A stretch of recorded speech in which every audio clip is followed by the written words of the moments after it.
If you want to change your life, you have to stop rehearsing the version of you that was hurt. I know that sounds blunt, but listen. Every time you retell your past story, what they did, what went wrong, how you were betrayed, how it was unfair, your nervous system doesn't hear it as memory. It hears it as current identity.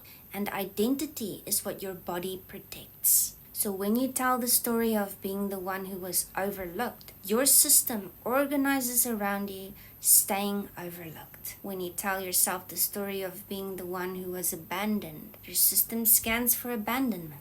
When you tell yourself the story of being unlucky, your perception filters for proof. It's as simple as that. This isn't because you're negative, it's because repetition wires safety. The brain builds neural pathways through rehearsal. The nervous system builds familiarity through emotion. And your energy system stabilizes around whatever identity is most practiced. So if the most practiced identity is the one who was hurt, that's the one your body will keep recreating. It doesn't do it to punish you.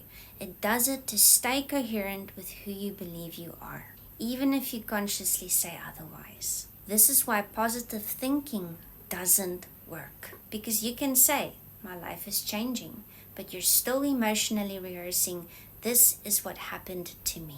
The past wins because it's familiar. The past isn't controlling your future. Your attachment to the identity formed in the past is. So here's the shift.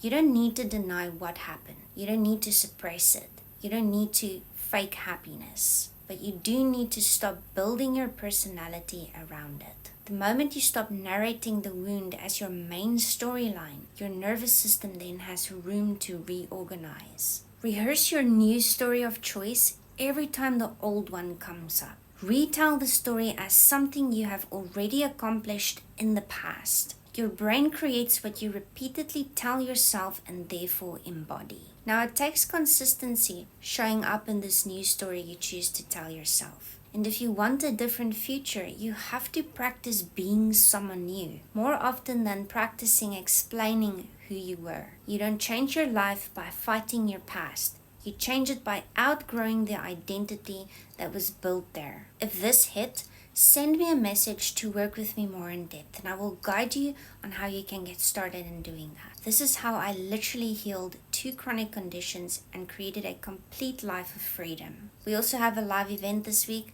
where we dive deep into this. You can also choose that as a starting point. The link is up in my bio if you'd like to grab your seat. I'll see you there.